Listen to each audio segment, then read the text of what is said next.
Salut l'équipe, bienvenue sur K-Lab. On est super contents ensemble aujourd'hui. Comme d'habitude. Pour un nouvel épisode de Parlons Sneaker. Exactement. Et aujourd'hui... Parlons sneaker, mais de quoi allons-nous parler aujourd'hui, Baptiste? On va vous parler de l'ascension fulgurante de New Balance. Et on commence avec une petite anecdote. Ta-ta-ta-ta. Alors effectivement, la marque New Balance a été créée par le cordonnier orthopédiste William Riley. Pour la petite anecdote de la création de la marque, il raconte lui-même qu'il a observé des poules dans son jardin et qu'il a pu constater qu'elles avaient une position extrêmement stable avec leurs 3 griffes. Et c'est par la suite qu'il lui a aidé de développer une semelle intérieure sur 3 appuis. Et pour lui, c'était la nouvelle balance et c'est pourquoi il a donné le même nom à cette même entreprise, la New Balance.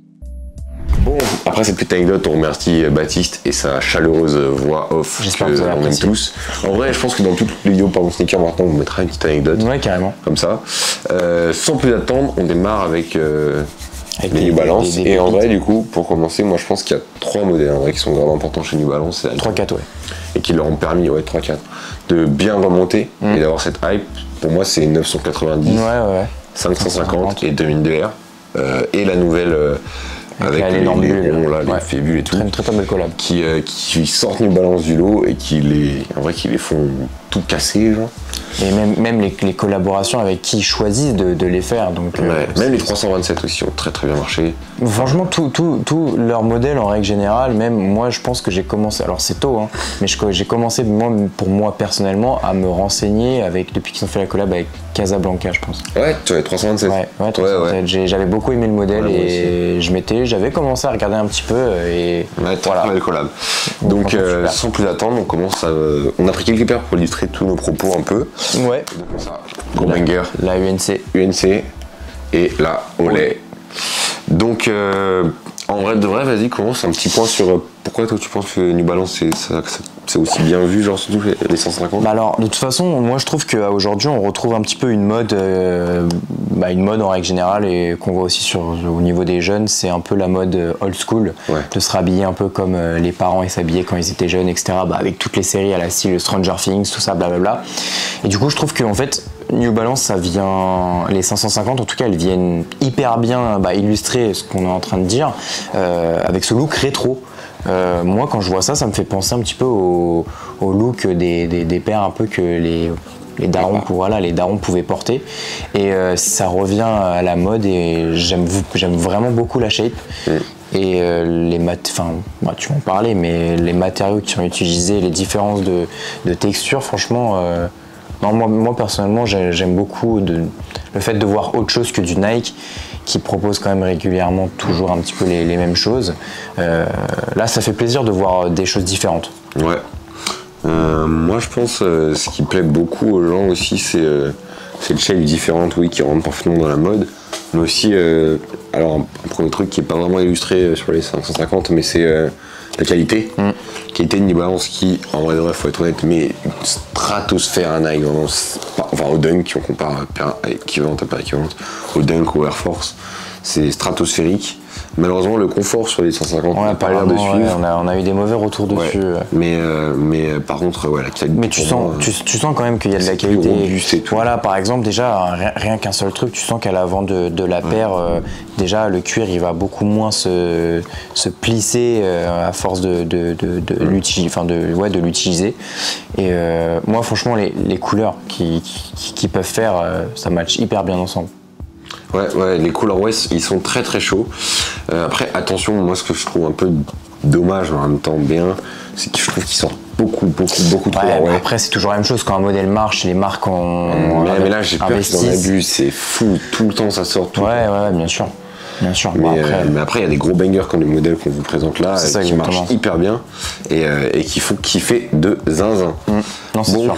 On change un peu de modèle et on présente nos petites pépites. Une très belle pépite qui fait partie d'ailleurs de l'une de nos premières vidéos où Louis présente un petit peu sa collection. Vous l'avez reconnu, la 2002 Protection Pack 6 Salt, ma fierté, encore DS. Même après toutes les montées, les descentes que la paire a pu avoir, il a toujours gardé ça de côté. Gardé ça de côté. Moi je savais pas s'il voulait rock, s'il voulait pas rock, mais bon, enfin bref, bon, en tout cas il a ça à côté, et c'est vrai que la paire, bon, bah là pour le coup on est plus sur un look assez futuriste. Très futuriste. Très futuriste, ce côté déchiré. Et là, pour moi, ça représente parfaitement un peu ce que veut faire New Balance et ce pourquoi il cartonne. Genre, je trouve que le 2002R représente parfaitement ça.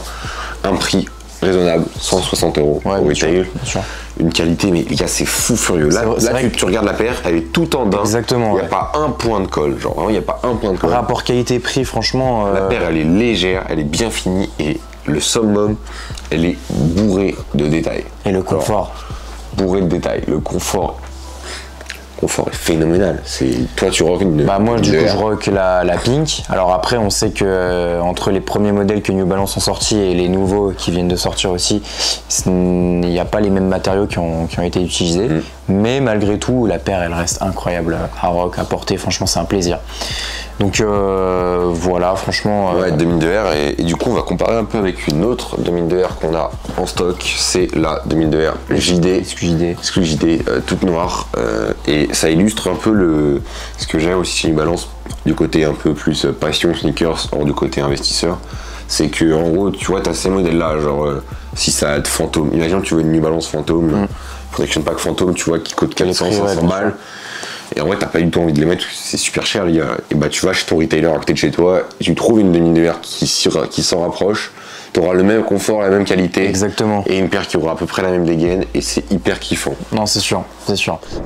Donc voilà, du côté passionné, en vrai, c'est un peu kiffant de pouvoir, que tout le monde puisse avoir accès à des Balance. Là où, par exemple, tout le monde peut avoir accès à des Dunk, sachant que c'est des beaux colorways, tu vois. Tout le monde peut avoir accès à des beaux colorways de New Balance. Bah nous, on en parlait tout à l'heure, franchement, on aurait bien rock. Hein. Ouais, celle-là, on aurait une taille, on aurait bien rock, je pense.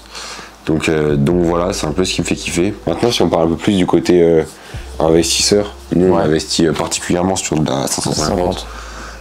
Après, il faut faire très attention. C'est un peu à risque, on n'en a pas beaucoup. Enfin, on en a un peu quand même, mais c'est pas la majorité de nos investissements.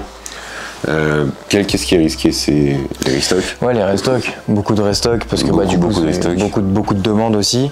Ouais, et les restocks et la quantité de colorways qu'ils font, qui peut vite tuer un modèle, genre tuer la demande parce que ça va s'étouffer, et les colorways un peu trop proches qui vont c'est ça exactement, qui vont débiter, mais faut être vigilant pour ça. C'est ça, parce que là ils sont sur ils sont sur une bonne voie, mais pas reproduire un petit peu ce que Nike ils font, à reproduire à épuiser, sauver la hype, quoi. Exactement, autant se lancer sur un nouveau modèle, et par exemple comme la Jordan 2 que je trouve mais incroyable. Moi personnellement je suis tombé amoureux du modèle. Fan. Une reproche, parce qu'il faut toujours en faire une. Bien sûr. Excepté le volume de vente et tout, mais bon, ça a ses avantages. Moi, c'est la boîte.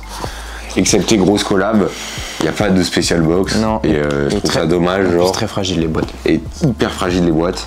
Genre majorité du temps, il y a une chance sur deux, t'achètes ta New Balance même chez ton retailer, la boîte elle est niquée. Je trouve ça fort dommage, en vrai, ça pourrait vraiment compléter ce petit truc du.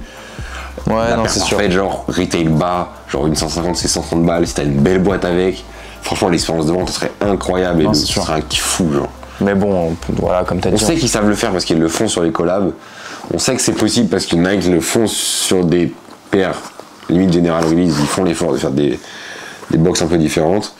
Et je pense que New Balance pourrait le faire, ça pourrait grave être un bon point.